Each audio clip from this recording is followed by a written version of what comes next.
friends, today we'll be studying about human digestive system in a very simple way. So let's start with the term itself, the digestive system. Digestive, which aids in digestion, and system, so it means it comprises of group of organs which work together for a common goal. So here we have different accessory organs like your liver, gallbladder, pancreas, plus your main tract, which is called the gastrointestinal tract. Now, it is also made up of different organs which come together to achieve a common goal of converting your food into energy, which can be used for different life processes. So let's start with the organs which are involved in your digestive system. The first one being your mouth. You can see in the diagram, we have mouth, which is also called as buccal cavity, from where the food is ingested. Food is taken in. Food from your mouth goes into esophagus. It is a long, narrow tube which pushes your food further into the stomach. Now, stomach is a muscular organ. It is like a bag which stores your food and digests it into simpler components. When food leaves stomach, it enters into the small intestine. This one is your small intestine. It is very extensively coiled, very narrow tubes where all your absorption of the digested food takes place. From here, the digested food, all your important proteins, carbohydrates, lipids, they go into the blood. And the rest of the undigested food remains or is directed towards the large intestine, where rest of the water from your undigested food is absorbed back in your body. And the last one is the anus, from which your remains of the undigested food, which is the feces, it comes out by the process of excretion. Now हम एक एक करके देखेंगे कि जो आपके सारे ये organs involved हैं आपके digestive system में, उनका individual role क्या है. Now starting with the first one, that is the mouth. Now mouth aids in mastication. What is mastication? It is the chewing of food. So chewing से क्या होता है? Your large food particles are converted into smaller food particles, into smaller ones. Smaller ones, इन पे हमारे जो enzymes हैं जो आगे further digestive system में हमें मिलेंगे, वो आराम से इन smaller food particles पे act करेंगे, क्योंकि smaller, जितना small एक particle होगा उतना बड़ा उसका surface area होगा. तो इसलिए chewing से जो एक्टिविटी होती है इंजाइम को, जो सरफेस मिलती है एक्ट करने के लिए, वो इंक्रीज हो जाता है. एक और एडिशनल इन्फॉर्मेशन मैं आपको इसमें दूंगी कि जो आपके आप बोलो कि हर जो प्रोसेस है उसमें इंजाइम्स क्यों इन्वॉल्व है. अगर हम ऐसे देखें तो शायद हमें अपनी एक मील डाइजेस्ट करने में 10 से 12 घंटे लग जाए. इनफैक्ट शायद उससे भी ज़्यादा अगर इंजाइम्स इन्वॉल्व ना हो इस प्रोसेस में. इंजाइम्स जो आपके डाइजेशन के प्रोसेस को ये स्पीड अप करते हैं, तो it acts like a accelerator in this process. तो आपके फेरिंग्स से आपका जो च्यूड फूड है वो एसोफेगस में डायरेक्ट होता है. Oesophagus now shows peristaltic movements. Peristaltic movements क्या होती है? एग्जाम्पल मैं ये ले लूँ, यहाँ पे ये एसोफेगस में फूड पार्टिकल था, अभी ये यहाँ है, थोड़ी देर के बाद ये फर्दर उस फूड पार्टिकल को आगे की तरफ पुश कर देगा and now you will see कि ये फूड पार्टिकल यहाँ पे प्रेजेंट है. तो ये forward pushing and controlled movements होती है. पहले यहाँ था, फिर यहाँ, तो मतलब फॉरवर्ड की तरफ ये फूड को पुश करता है. कॉन्ट्रैक्टाइल मूवमेंट्स हैं ये. नाउ एसोफेगस फूड को डायरेक्ट करता है स्टमक में. स्टमक आपका एक मस्कुलर बैग टाइप ऑर्गन है. आप जितना खाना खाओगे स्टमक आपका उतना एक्सटेंड हो जाएगा. स्टमक आपके डाइजेस्टिव जूसेस रिलीज करते हैं। डाइजेस्टिव जूसेस में हमारे पास 3 मेन तरह के सिक्रीशंस हैं। फर्स्ट है हाइड्रोक्लोरिक एसिड, जिसको आप HCl भी बोलते हैं। Next is pepsin and the last one is mucus. Mucus पूरे आपके स्टमक में म्यूकस सेल्स की लाइनिंग होती है अंदर की तरफ, जो आपका म्यूकस या जिसको आप सलाइवा भी बोलते हैं उसको रिलीज करता है। ये स्टमक को प्रोटेक्ट करता है। किससे प्रोटेक्ट करना है? हाइड्रोक्लोरिक एसिड से। हाइड्रोक्लोरिक एसिड स्टमक को काफ़ी एसिडिक बना देती है। ये एसिडिक मीडियम जो है, मतलब ये जो HCl एसिडिक बना रहा है स्टमक को, ये इम्पॉर्टेंट है पेप्सिन की एक्टिवेशन के लिए। पेप्सिन एक बहुत इम्पॉर्टेंट एंजाइम है जो आपके स्टमक में प्रोटीन डाइजेशन में हेल्प करता है। जो भी आपके फूड में प्रोटीन है उसको डाइजेस्ट करने में सबसे बड़ा रोल पेप्सिन का होता है। तो इसकी एक्टिवेशन के लिए हमें HCl चाहिए, और HCl से स्टमक को बचाने के लिए, क्योंकि वो सेल्स को ख़राब कर सकता है जो आपके स्टमक के हैं, इसीलिए अंदर की तरफ पूरी एक सेल जो आपका स्टमक है वो म्यूकस की लाइनिंग एक क्रिएट कर देता है, जिससे जो बाकी के सेल्स हैं उनको कोई भी डिस्ट्रक्शन उनका नहीं होता। HCl के एडिशनल रोल्स भी हैं, that is it also kills micro organisms in bacteria which is present in your food. जो भी आप फूड खा रहे हैं, अगर उसमें कुछ भी हार्मफुल या नॉन हार्मफुल बैक्टीरिया और माइक्रो ऑर्गेनिजम्स हैं, तो उनको डिस्ट्रॉय करने में आपका HCl उसका एक काफ़ी इम्पोर्टेंट रोल होता है। एंड ये तो हमने पढ़ा है कि आपका HCl जो है वो पेप्सिन को एक्टिवेट करता है, it activates pepsin, so it is a very important component of your digestive juice. अगर HCl नहीं होगा तो पेप्सिन एक्टिवेट नहीं होगा। Now from your stomach the food which is partially digested, जिसको हम काइम बोलते हैं, CHYME, काइम। ये आपका crime which is your partially digested food, ये डायरेक्ट होता है इनटू योर स्मॉल इंटेस्टाइन।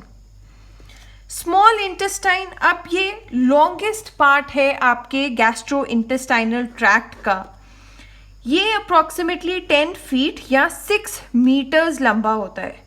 अब एनिमल्स का जो गैस्ट्रो इंटेस्टाइनल ट्रैक्ट, या जिस आप बोल लीजिए कि जो स्मॉल इंटेस्टाइन है, it is comparatively smaller than जो आपको हर्बीवोर्स में मिलेगा, जैसे कि काउ एट्सेट्रा। इनमें आपको लॉन्गर स्मॉल इंटेस्टाइन देखने को मिलता है। क्यों? क्योंकि उनको सेल्यूलोज को डाइजेस्ट करना होता है। सेल्यूलोज को डाइजेस्ट करने के लिए ज़्यादा टाइम लगता है, तो इसीलिए उनका स्मॉल इंटेस्टाइन भी लंबा है कि फूड अच्छे से डाइजेस्ट हो पाए, उसको प्रॉपरली टाइम मिल पाए। हमें सेल्यूलोज को डाइजेस्ट नहीं करना, हमें स्टार्च को डाइजेस्ट करना है। स्टार्च को डाइजेस्ट करने के लिए सेल्यूलोज से कम टाइम लगता है, इसीलिए हमारा गैस्ट्रोइंटेस्टाइनल ट्रैक्ट 6 मीटर्स लंबा है। Now it is very compact. आप देख सकते हैं कि ये पतले पतले ट्यूब्स का एक नेटवर्क है विच इज़ हाईली कॉइल्ड।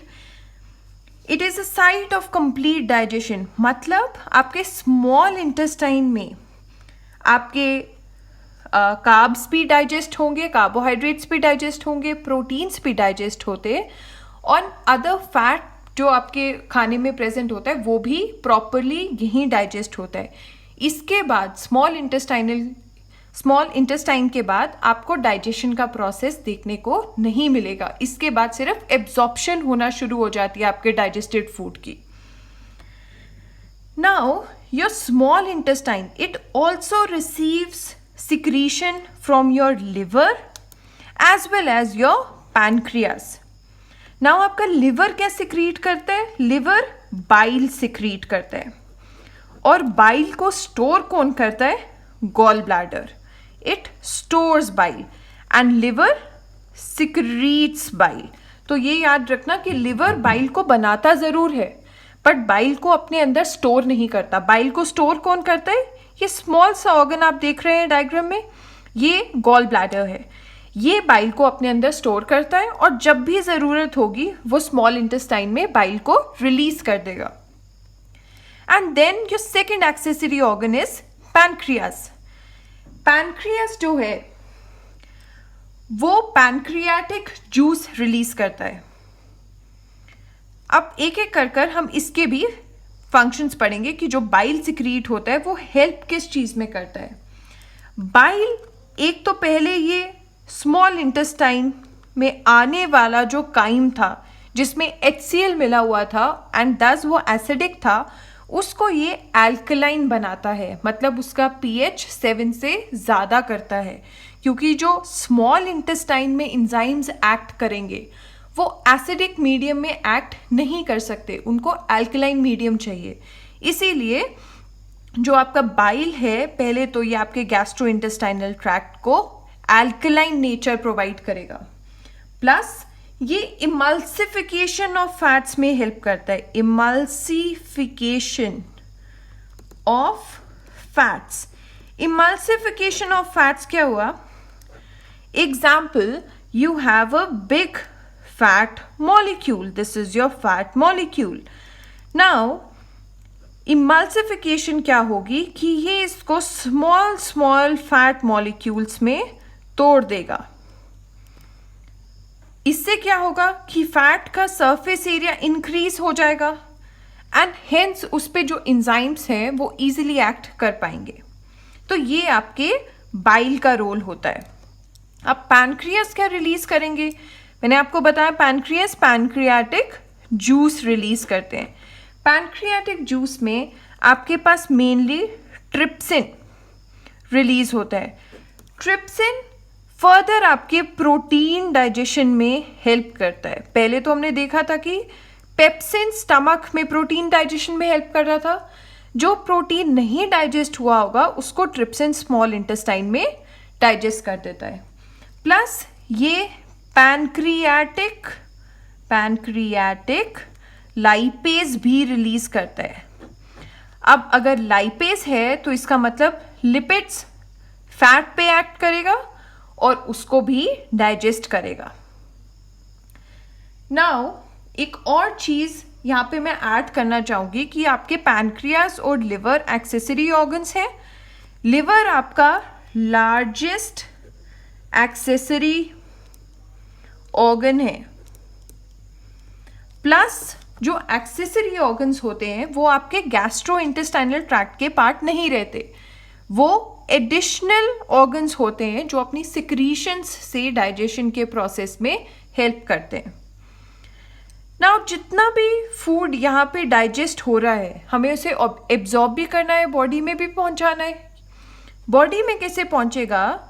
अब ये एब्जॉर्प्शन का प्रोसेस अच्छे से हो, आप देखेंगे कि जो आपके स्मॉल इंटेस्टाइन है उसके अंदर की लाइनिंग ऐसी स्ट्रेट नहीं रहती, अंदर आपको स्मॉल फिंगर लाइक प्रोजेक्शंस मिलेंगी जिसको आप माइक्रोविलाई बोलते हो। अंदर की जो स्मॉल इंटेस्टाइन की सरफेस होती है वो कुछ ऐसी होती है। अब ये जो फिंगर लाइक प्रोजेक्शंस हैं इससे देखो इसका सरफेस एरिया कितना कम है, अब ऐसे ऐसे जब हो गया तो सरफेस एरिया कितना बढ़ गया। तो जो एब्जॉर्प्शन का प्रोसेस है वो स्पीड अप हो जाता है। तो इसको हम इस फिंगर लाइक प्रोजेक्शन को हम बोलते हैं माइक्रोविलाई। ये देखिए microvilli is present which absorbs your digested food. ये जो सेल्स हैं ये आपके डाइजेस्टेड फूड को एब्जॉर्ब करके ब्लड में पहुंचाते हैं जो फर्दर एनर्जी बनाने के लिए काम आता है। नाउ जितना भी अनडाइजेस्टेड फूड है वो आपके स्मॉल इंटेस्टाइन से, ये है आपका लार्ज इंटेस्टाइन, यहाँ पे डायरेक्ट होता है। लार्ज इंटेस्टाइन में जो आपका अनडाइजेस्टेड फूड था उसमें से वाटर एब्जॉर्ब कर लिया जाता है। जितने भी इम्पॉर्टेंट सॉल्ट्स हैं या वाटर है वो लार्ज इंटेस्टाइन में एब्जॉर्ब हो जाएंगे आपके अनडाइजेस्टेड फूड से। एंड फिर भी जो खाना बच जाएगा जो आपकी बॉडी को अब नहीं चाहिए वो एनस से एक्सक्रीट हो जाएगा, एनस से एक्सक्रीट हो जाएगा in the form of faeces. वो एनस से एक्सक्रीट हो जाएगा। What your human digestive system? But आपसे जब भी ह्यूमन डाइजेस्टिव सिस्टम आपको क्वेश्चन में पूछा जाए, always and always draw a diagram, because वो आपके आंसर को ज़्यादा प्रेजेंटेबल बनाएगा. In our next lecture will be studying about respiration. Till then keep learning.